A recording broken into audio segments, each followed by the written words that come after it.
Om Sri Sai Ram, Om Sri Sai Nadhaya Namaha, Om Sri Sai Parabrahmane Namaha. Today we will discuss Sri Saisatcharita, chapter 46. This 46th chapter and 47th chapter both are kind of related. We will see how that is related in the later part of this section. Mainly in this chapter, there were two main incidents that were portrayed by Hemant Pant. One is that Syama traveling to Gaya and other places and then attending marriage function and then Upanayana function. And then in the end, Baba talks about two goats. So these are the main topics that were discussed in this chapter. Because this chapter is mainly about introduction to the past life events, the introduction in this chapter is also really very valuable. The Baba blessings, how are they useful to us? They will remove obstacles from our life.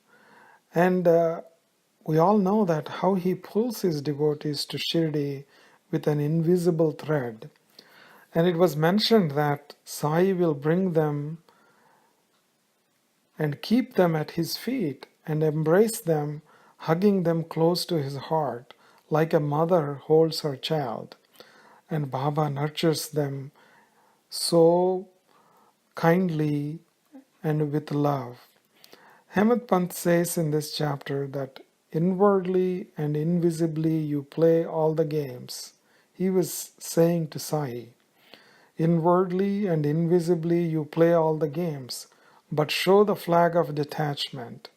You do things and pose yourself as a non-doer. Nobody ever knows your ways. Therefore, let us surrender body, speech, and mind at Sai's feet. And we always have to chant Sai's name so that our sins can be destroyed. And then he was also saying that you fulfill the desires of the desirous, and to the detached you give the bliss of your abode. What is he saying here? If we have materialistic desires, he even fulfills them. But if we are detached and if we only want God, if we only want the self-realization, we only want moksha, then he directs us, he takes us to that level. Simply chanting Sai's name is the easiest sadhana for Sai devotees. By that, the sins will be destroyed. Passion and ignorance will undoubtedly be wiped out. Goodness will gradually arise in us. What it means is Rajo, Tamo gunas will vanish and then Sattva guna will rise in us. Once the Sattva guna is coming out and then we are with the Sattva guna, then the righteousness in us is awakened. Whenever the righteousness comes into picture, there will be vairagya, dispassion. If we continue like that, then we can attain the knowledge of the self, the Brahmagnana, which manifests immediately when we go along with this path. And then once the knowledge is reached due to discrimination, that is the realizing what is real, what is not real, then we abide in ourself and become humble at Guru's feet. This is what is called complete surrender to the Guru. The one and only sure sign of surrender at Sai's feet is that the disciple becomes calm, peaceful, and perfects his devotion with eagerness and joy. So this is how we know how we reach that stage. And when we reach that stage, if we are not calm, if we are not peaceful, if we cannot face our circumstances with a surrender kind of mentality, then we did not achieve that kind of state. But we have to practice more. We have to do Sai Nama Smarana. Loving devotion to the Guru is the sacred law. And then I am that is the essence of the knowledge. That's what we need to know. We need to find out who we are in reality.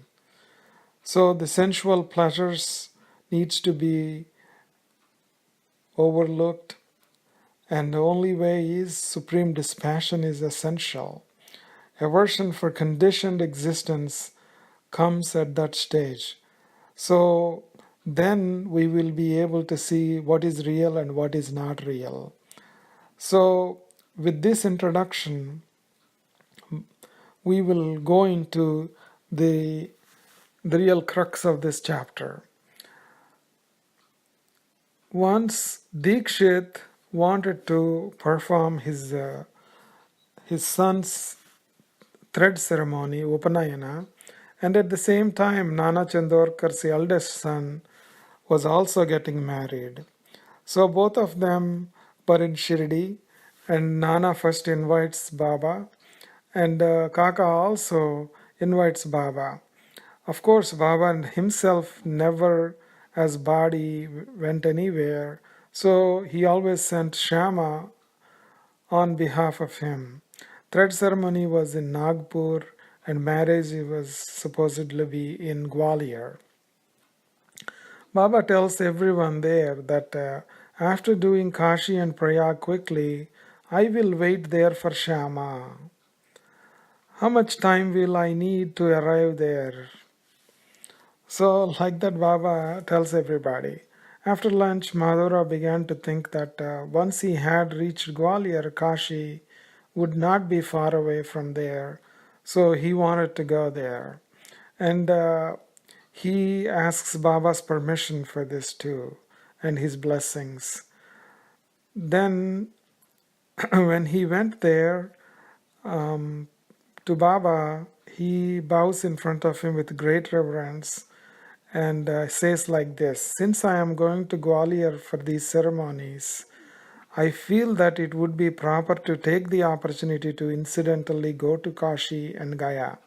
Therefore, Lord, I touch your feet and ask if I can visit Kashi and Gaya.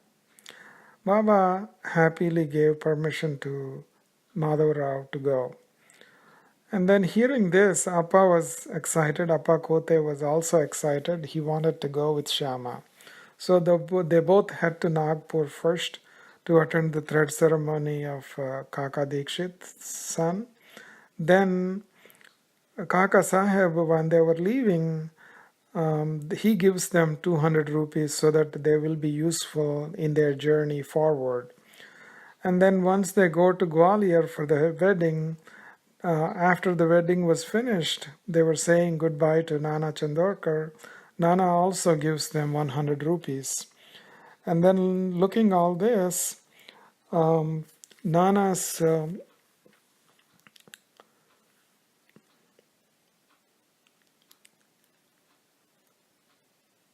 son's father-in-law also gives him 100 rupees. Then his name is Mr. Jatar. He tells them that he has some people that he knows in Kashi and Ayodhya, and his manager can receive them in those places, so he can help them there. So with this information, they go there, and first they go to Ayodhya, where they stayed for 21 days. Then they go to Kashi also. They stay there for a couple of months, and then from there they were hesitant to go to Gaya. When they wanted to go to Gaya, they heard that there was plague there, and they were afraid of going there. But there was a person who organized this trip, um, reassured them that there was no plague, and then takes them along with him. This person gave Syama and Kote accommodation in his house. That house was really big, and what surprised Syama was big portrait of Baba there. And then he remembers the Baba's words that Baba told them that he will be there before Syama comes there. So then, while they both were talking about this portrait, Syama realizes that he helped this Brahman when he came to Shirdi 12 years ago, but he did not remember him, and even this Brahman also did not remember seeing Syama at that time. So when he saw Baba's portrait at Syama's place, Syama gave it to him, and that's the portrait that is in his place. So they both really enjoyed this reunion, and and then they were given this Gayawala gave royal welcome to both Syama and Apakote, and they finished all the rituals that they were supposed to perform there, and then they returned to Shirdi. And this is how Baba takes care of his devotees no matter where we are. All we need to do is surrender to him, believe in him. So next, Hemad Pant in this chapter talks about a very important event that happened when Baba sees two goats. One day he was coming from Lendi and then saw a flock of goats there, and out of those goats, two goats attracted his attention, and he immediately caresses them and bought them for 32 rupees. Usually, it was told that Baba buys each goat for $2, 2 rupees or 4 rupees. But this time he paid 32 rupees for both goats.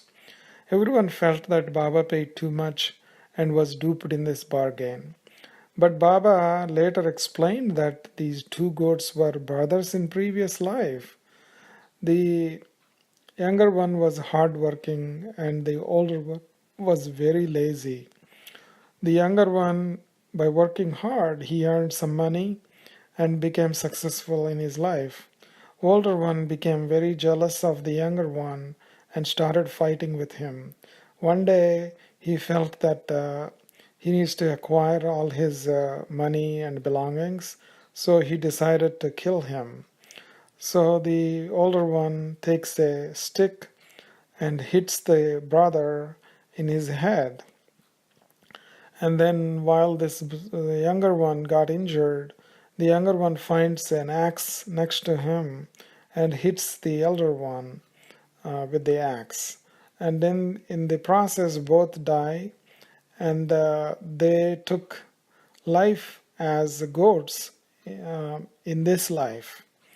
So Baba tells this story to Syama and Tatya there because they were teasing Baba why he bought 32 for 32 rupees. Then Baba explains them that I have no family, I don't have to accumulate wealth. What am I going to do with the money?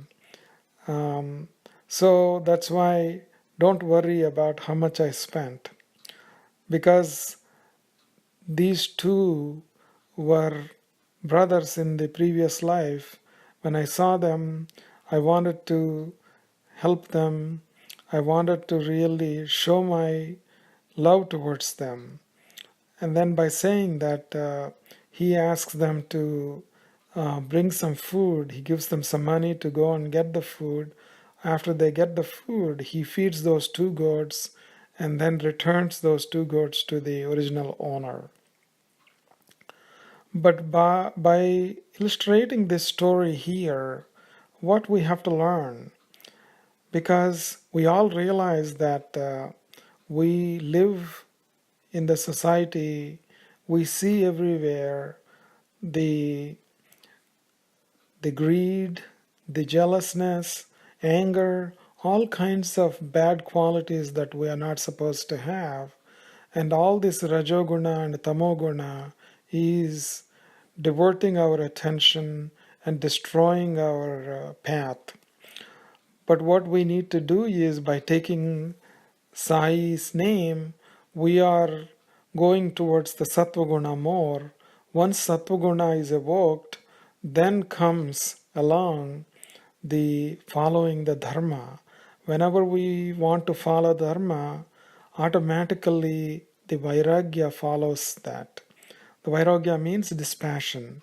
Once the dispassion occurs, then you start realizing what is real, what is not real in this world, and what stays with you, what is not important in your life. When you realize this, then you realize the importance of the goal of human life, goal of what we need to do, and the importance of God in our lives, and the importance of moksha, importance of the mukti, importance of the self-realization. We realize that, and then we will start thinking about it. Once this is inculcated in our brains, then comes Guru, and Guru will help us to cross this Bhavasagara so that we can advance towards that goal of self-realization. This is the most important thing. And then another thing Baba trying to teach us through this incident and coming chapters in the next chapter is also that how difficult it is to get the life as a human being. When we don't follow dharma, when we don't have vairagya, when we do bad things, then what happens is we slip into the life of the animals. So we have to be very careful with this and proceed in our lives with sattvaguna, with the dispassion, and with vairagya. And so Baba gave us a glimpse of how the past life events will influence our current lives and our future lives. No matter what, the Parama Gurus like Sai will not leave us alone, and without showering their love, they will not leave us.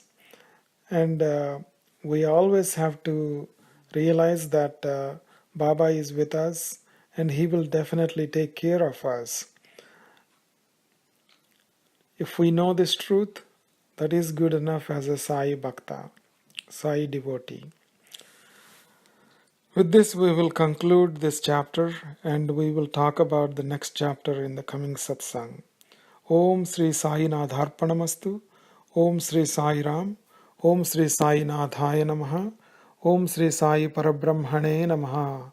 Om Sri Sachidananda Sadguru Sainath Maharaj Ki Jai.